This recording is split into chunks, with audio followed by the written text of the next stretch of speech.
What if क्या होता अगर तांजिरो साबितो एंड माकोमो की जगह पर योर्ची सुगिकुनी से ट्रेन होता, या फिर क्या होता अगर योर्ची और मिचिकात्सु ताइशो एरा में रिंकारनेट होते। वेल आज की इस वीडियो में मैं इन दोनों सिनेरियो को डिटेल से एक्सप्लेन करूंगा, इसीलिए तुम लोग वीडियो में एंड तक बने रहना। तो बात करते हैं फर्स्ट सिनेरियो की।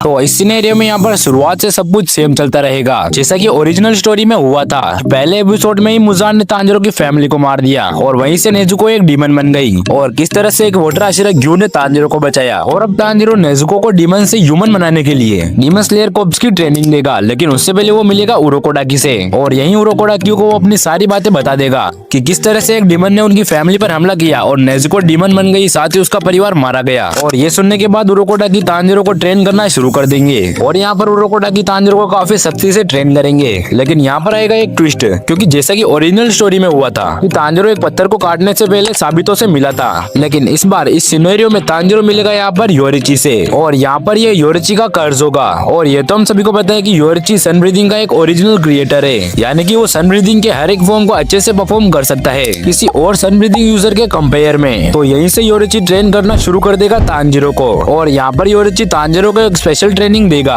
जहाँ पर तांजिरो काफी कम समय में सन ब्रीदिंग के कुछ फॉर्म को सीख लेगा। और योरिची की इतनी अच्छी ट्रेनिंग की वजह से तांजिरो काफी पावरफुल बन जाएगा। और आखिरकार जब तांजिरो फाइनल सिलेक्शन में जेनेत्सु, इनोस्के और गेन्या और कनाव से मिलेगा, तब उसे महसूस होगा कि यहाँ पर उसकी टक्कर के भी कई सारे डीमन स्लेयर हैं। ओरिजिनल स्टोरी के अंदर में बताया गया था कि तांजिरो की वाटर ब्रीदिंग हिनोकामी कागुरा में रुई से फाइट करते वक्त बदल गई थी, क्योंकि जब तांजिरो ने ओरिजिनल स्टोरी में अपने फ्लैशबैक में अपने फादर को देखा था, तभी से उसकी जो वाटर ब्रीदिंग थी वो सन ब्रीदिंग में कन्वर्ट हो गई थी। लेकिन इस स्टोरी में जब तांजिरो रुई पर अपने वाटर ब्रीदिंग से हमला करेगा, तब उसे योरिची की कुछ कही हुई बातें सुनाई देगी कि किस तरह से योरिची ने उसे ट्रेन किया था और उसे सन ब्रीदिंग के बारे में बताया। और जैसे ही तांजिरो को ये बात याद आएगी, तांजिरो अपने हिनोकामी कागुरा को अनलॉक कर देगा, और यहाँ पर वो उसके सिर को उसके शरीर से अलग कर देगा, और लास्ट मिनट में ग्यू यहाँ पर आकर तांजिरो और नेजुको को बचा लेगा। और यहाँ पर योरिची एक स्पिरिट के रूप में तांजिरो को सन ब्रीदिंग के बारे में सब कुछ सिखाता रहेगा। और तो यहाँ पर तांजिरो के ड्रीम में योरिची भी आता रहेगा, क्योंकि ओरिजिनल स्टोरी में भी हमने देखा था कि कई बार तांजिरो के मन में योरिची आया था, जिससे उसे योरिची की बैक स्टोरी के बारे में पता चला। और यहाँ पर योरिची हर दिन तांजिरो को सन ब्रीदिंग के बारे में कुछ ना कुछ नया बताता रहेगा, और रोजाना सन ब्रीदिंग के यूज से तांजिरो भी सन ब्रीदिंग को कई हद तक मास्टर कर लेगा, लेकिन हाँ योरिची के जितना नहीं। और सन ब्रीदिंग को अच्छे से मास्टर करने के बाद तांजिरो का एडवांटेज काफी ज्यादा बढ़ जाएगा किसी डीमन की तुलना में। तो अब जैसा कि तांजिरो योरिची से ट्रेन हुआ है, तो उसकी ब्रीदिंग का जो पावर लेवल और उसकी पावर जो होगी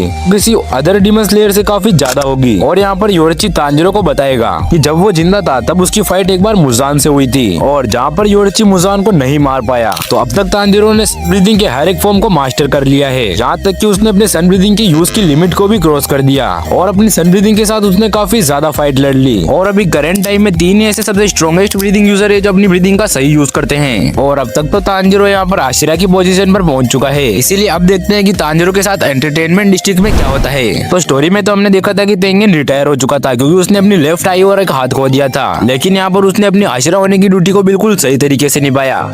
लेकिन इस स्टोरी के हिसाब से हमें पता है कि तांजिरो पहले जैसा नहीं रहा, बिकॉज यहाँ पर वो योरिची की सिखाई हुई सन ब्रीदिंग का यूज करता है। और यहाँ पर तांजिरो की स्ट्रेंथ के साथ साथ उसकी ब्रीदिंग का जो लेवल है वो किसी अदर ब्रीदिंग से काफी हाई है। और यहाँ पर तांजिरो की दाकी और ग्योतारो के साथ जो फाइट होगी वो तांजिरो की पहली फाइट होगी जिसमें तांजिरो किसी अपर मून से फाइट करेगा। लेकिन यहाँ पर हम लोगों को पता है कि अगर तांजिरो को इन दोनों को मारना है तो इन दोनों का गला एक साथ काटना होगा, और तांजिरो बिना रुके इनसे लड़ता रहेगा, साथ ही तेंगेन भी इसकी हेल्प करेगा, जिससे ये दोनों मिलकर ग्योतारो का गला काट देंगे। लेकिन एक तरफ तेंगेन का एक हाथ और एक आई भी खत्म हो जाएगी। वेल गाइस, स्टोरी में आगे बढ़ने से पहले प्लीज यार हो सके तो इस वीडियो को ज्यादा से ज्यादा हाइप पॉइंट देने की कोशिश करना, ताकि ये वीडियो और भी ज्यादा लोगों तक पहुंच सके। बाकी वीडियो को पूरा देखकर कमेंट में बताना कि तुम्हें ये वीडियो कैसी लगी।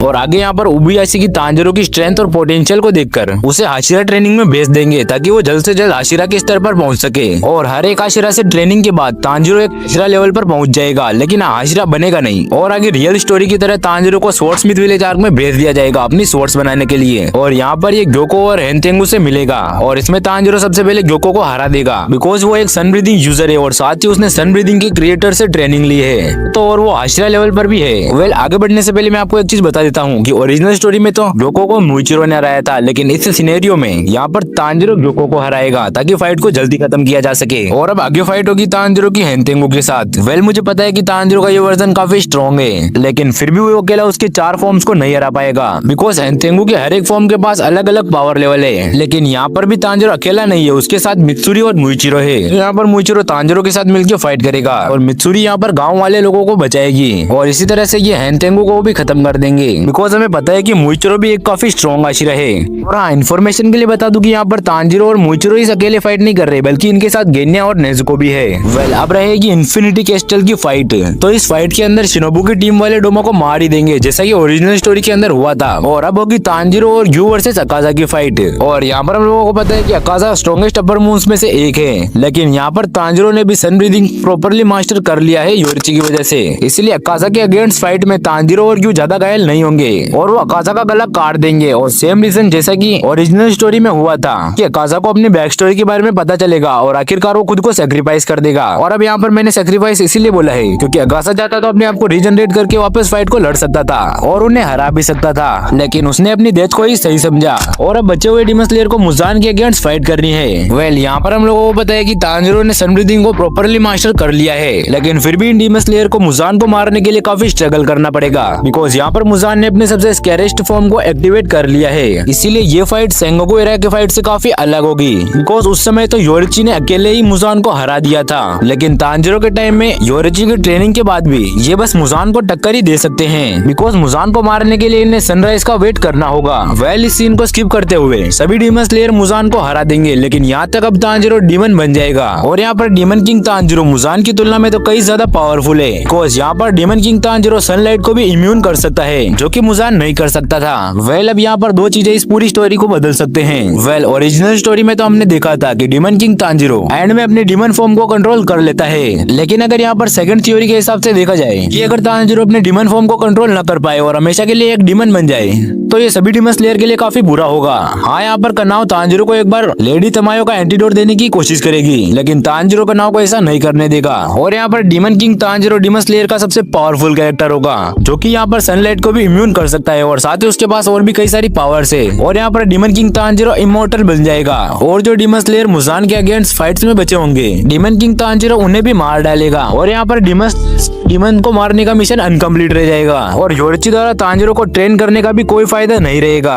कमेंट में बताना आपको ये थ्योरी सही लगी या नहीं लगी। तो अब बात करते हैं सेकंड सिनेरियो की। तो क्या होता अगर योरिची एंड मिचिकात्सु ताइशो एरा में पैदा होते? तो इस टाइमलाइन में योरिची और मिचिकात्सु के पेरेंट्स सेंगोकू एरा की तरह योरिची और मिचिकात्सु में कोई भी भेदभाव नहीं करेंगे और इन दोनों के एक साथ रहने की वजह से इन दोनों के मन में एक दूसरे के लिए कोई भी नेगेटिविटी नहीं होगी। लेकिन क्योंकि इस बार ये दोनों ताइशो एरा में सर्वाइव कर रहे हैं तो इन्हें भी पता होगा कि ताइशो एरा में कई सारे डीमंस रात को ऐसे ही खुले घूमते हैं और उन डीमंस को खत्म करने के लिए ये दोनों डीमन स्लेयर बनेंगे। तो डीमन स्लेयर बनने के बाद आखिर इनकी पर्सनैलिटी कैसी होगी? वेल योरिची की बात करें तो योरिची यहाँ पर फ्रेंडली और केयरिंग नेचर का होगा, जबकि मिचिकात्सु यहाँ पर कोल्ड नेचर का होगा। और सेंगोकू एरा की तरह ये दोनों सबसे पहले अपनी अपनी ब्रीदिंग को इन्वेंट करेंगे। सबसे पहले योरिची अपनी सन ब्रीदिंग को इन्वेंट करेगा और योरिची यहाँ पर सन ब्रीदिंग को मास्टर कर लेगा, लेकिन योरिची की सन ब्रीदिंग को मिचिकात्सु परफॉर्म नहीं कर पाएगा, जिस वजह से यहाँ पर वो अपनी मून ब्रीदिंग को इन्वेंट करेगा और यहाँ पर ये दोनों एक दूसरे के राइवल बनेंगे कि आखिर कौन इन दोनों में से सबसे ज्यादा डीमन को मारता है। और साथ ही ये दूसरे डीमन स्लेयर्स को ब्रीदिंग स्टाइल सिखाएंगे, जिस वजह से और भी कई सारी ब्रीदिंग्स का इन्वेंट होगा। लेकिन क्या ये दोनों हाशिरा की रैंक पर पहुंच पाएंगे? वेल सबसे पहले ये दोनों और भी ज्यादा ट्रेनिंग करेंगे और अपने पावर्स को इंक्रीज करेंगे और फिर ये ताइशो एरा के सबसे पहले हाशिरा बनेंगे। और शायद मुझे ये बताने की जरूरत नहीं होगी कि मुइचिरो इस टाइमलाइन में एग्जिस्ट नहीं करेगा, क्योंकि यहाँ पर वो मिचिकात्सु का ही डिसेंडेड है। और हाँ, उबयाशी की अभी भी डीमन स्लेयर कॉर्प्स के हेड हैं। और यहाँ पर योरिची एंड मिचिकात्सु रियल स्टोरी वाले हाशिरास की तरह ही कगाया को रेस्पेक्ट देंगे। और फिर फर्स्ट हाशिरा मीटिंग के दौरान इन्हें तांजिरो और नेजुको के बारे में पता चलेगा और यहाँ पर योरिची अकेला होगा जो कि तांजिरो और नेजुको को बचाना चाहता है, जबकि अदर हाशिरास का कहना है कि वो नेजुको को मार दे। लेकिन आखिर में यहाँ पर नेजुको को बचाने का ही डिसीजन लिया जाता है, जिस वजह से यहाँ पर नेजुको बच जाती है। वेल यहाँ पर तांजिरो और नेजुको जिंदा है। तो यहाँ पर स्टोरी में क्या क्या इफेक्ट पड़ेंगे? वेल मुगन ट्रेन से लेकर एंटरटेनमेंट डिस्ट्रिक्ट तक कोई भी चेंजेस नहीं होंगे और क्योंकि योरिची एंड मिचिकात्सु सबसे स्ट्रॉन्गेस्ट हाशिरा है, इसीलिए वो मुजान को ढूंढने का काम करेंगे। लेकिन यहाँ पर स्टोरी में सबसे बड़ा चेंजेस आएगा अपने स्वॉर्डस्मिथ विलेज में, क्योंकि इस स्टोरी के अंदर मुइचिरो जिंदा नहीं है और तांजिरो की स्क्वाड को भी हैंतेंगू के अगेंस्ट लड़ने में काफी डिफिकल्टी हो रही है। और क्योंकि तांजिरो के पास इस बार योर्ची की स्वॉर्ड नहीं है, इसलिए यहाँ पर वो हैंतेंगू को नहीं हरा पाएंगे और मित्सुरी यहाँ पर मारी जाएगी, क्योंकि इतने सारे डीमंस को संभालना मित्सुरी के लिए भारी पड़ रहा है। और यहाँ पर स्टोरी अच्छे से आगे बढ़ सके, इसीलिए यहाँ पर तांजिरो की स्क्वाड सर्वाइव करेगी। साथ ही में नेजुको यहाँ पर सन को काउंटर कर लेगी और अब यहीं से शुरू होता है इन्फिनिटी कैसल आर्क। वेल, इस बार स्टोरी में कई सारे चेंजेस आए हैं, क्योंकि इस बार कोकुशिबु के न होने की वजह से अपर मून 1 होगा अपने डोमा और अपर मून 2 होगा अकाजा, और ऐसे ही बाकी अपर मून की रैंक भी थोड़ी बहुत चेंज हो जाएगी। तो यहाँ पर मित्सुरी के मरने की वजह से नाकिमे से फाइट करेंगे अपने ओबेनाई और शिनोबु, और अकाजा से फाइट करेगा अपने ग्यू और तांजिरो, और साने में गेन्या और ग्योमेई अदर डीमन से फाइट करेंगे, जिनमें अपर मून डीमन भी शामिल है। एंड आखिर में अपर मून 1 से फाइट करेंगे अपने योर्ची एंड मिचिकात्सु। वेल, इस बैटल के अंदर डोमा इनको बिल्कुल भी अंडररेट नहीं करेगा और यहाँ पर डोमा अपने सबसे स्ट्रॉन्गेस्ट ब्लड डीमन आर्ट का यूज करेगा, जिसमें वो इनसे लड़ने के लिए कई सारे क्रिस्टल क्लोन्स का यूज करेगा। और यहाँ पर मिचिकात्सु डोमा के इन क्लोन से फाइट करेगा और वहीं योर्ची डोमा से फाइट करेगा। और यहाँ पर योर्ची की सन ब्रीदिंग की वजह से वो योर्ची के अगेंस्ट से सही से मुकाबला नहीं कर पाएगा। लेकिन यहाँ पर डोमा अपनी एक बहुत ही खतरनाक ब्लड डीमन आर्ट का यूज करके अपने आप को प्रोटेक्ट करेगा और यहाँ पर वो योर्ची और मिचिकात्सु के ऊपर काफी खतरनाक हमला करेगा। लेकिन योर्ची और मिचिकात्सु यहाँ पर काउंटर अटैक करके डोमा को हरा देंगे और वहीं दूसरी तरफ बचे हुए डीमंस का खेल भी खत्म हो जाएगा। और इस बार यहाँ पर मुजान के अगेंस्ट लड़ने के लिए 2 सन ब्रीदिंग यूजर है,